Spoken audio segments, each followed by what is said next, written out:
ദേശീയ കായിക ദിനത്തിൽ മാരത്തോൺ സംഘടിപ്പിച്ച് Perambra saint Lioba academy CBSE school. സ്കൂളിൽ രാവിലെ നടന്ന സ്പോർട്സ് ക്ലബിന്റെ അസംബ്ലിക്ക് ശേഷം പേരാമ്പ്ര സെന്റ് ആന്റണീസ് ചർച്ച് വികാരി reverend father Shaju Peter flag off നൽകി മാരത്തോൺ ആരംഭിച്ചു. അസിസ്റ്റന്റ് വികാരി റവറൻ ഫാദർ അമൽ സന്ദേശം നൽകി. ലിയോബ ഭവന്റെ സീനിയർ സിസ്റ്റേഴ്സായ സിസ്റ്റർ റെജീന, സിസ്റ്റർ കൃപ എന്നിവർ സന്നിഹിതരായിരുന്നു.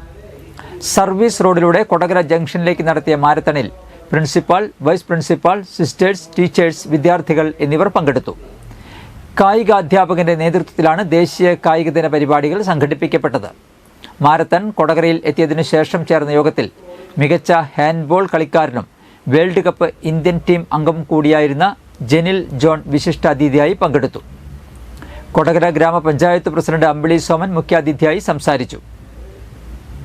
കൊടകര ഫൊറോന ചർച്ച് വികാരി ഫാദർ ജെയ്സൺ കരിപ്പായി അനുഗ്രഹ പ്രഭാഷണം നടത്തി. പരിപാടിയിൽ വിദ്യാർത്ഥികളുടെ പ്രസംഗം, ഡാൻസ്, ടാബ്ലോ തുടങ്ങിയ കലാപരിപാടികളും ഉണ്ടായിരുന്നു.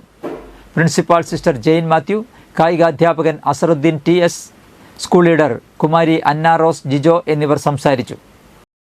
ഈ കായിക ദിനത്തിൽ ഇപ്പം നമ്മളിന്ന് പറഞ്ഞല്ലോ, ഇന്ന് വിവിധ അവാർഡുകൾ വാങ്ങിയ ഫെയിമായിട്ടുള്ള ആളുകളെയൊക്കെ ആദരിക്കുന്ന ദിവസമാണ് കായിക ദിനത്തിൽ. അതുപോലെ ഫെയിമായിട്ടുള്ള ഒരാളാണ് നമ്മുടെ കൂടെ വേദിയിലിരിക്കുന്നത്. വളരെ സിമ്പിളായിട്ട് അല്ലേ, അദ്ദേഹത്തെ പരിചയപ്പെടുക. ഞാൻ കൂടുതൽ നേരം സംസാരിക്കുന്നില്ല. സന്തോഷപൂർവ്വം നിങ്ങൾക്ക് കായിക ദിന ആശംസ, ദേശീയ കായിക ദിനാശംസകൾ നേരുന്നു. ഒളിമ്പിക്സ് എവിടെ വെച്ചിട്ടാണ് നടന്നത്? പാരീസിൽ ഒളിമ്പിക്സ് നടക്കുമ്പോൾ നമ്മുടെ കുറേ കായിക താരങ്ങൾ അവിടെ പോയി പങ്കെടുത്തു. കുറേ പേർക്ക് മെഡലുകൾ കിട്ടി. ചിലവര് വെറും 100 ഗ്രാമിന്റെ പേരിൽ വരെ നിരാശപ്പെടേണ്ടതായിട്ടും വന്നു.